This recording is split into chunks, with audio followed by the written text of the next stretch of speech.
Goeiemôre geliefdes, ek het 'n boodskap wat ek saam met julle wil deel.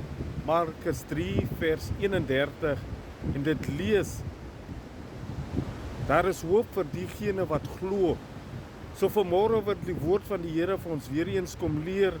Wanneer jy glo dat die Here bestaan, wanneer jy glo, is alles moontlik. Wanneer jy by God is alles moontlik. En as jy by God staan, is alles moontlik vanmôre. So die versgedeelte kom leer ons dat alles moontlik is tensy jy by die Here staan. En tensy jy sy gebooie gehoorsaam. En tensy jy sy voorskrifte nakom, is alles moontlik. So Markus kom leer ons weer eens vanmôre dat alles moontlik is met die Here. So geliefde wat daar buite is, moenie moedeloos raak nie, moenie moeg raak nie. Maar wanneer jy God het, is alles moontlik. Wanneer jy God al innooi in jou lewe, sal alles vir jou moontlik wees. So geliefdes, kom ons vertrou op die Here vanmôre.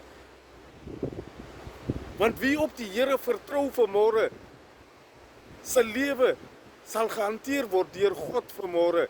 So wie vertrou in die Here het en glo dat hy bestaan, sal 'n oplossing vir sy probleme kry. So geliefdes, kom ons hou vas aan die woord van die Here. Want sy woord is die waarheid en daar's geen ander woord as die woord van God nie. Shalom.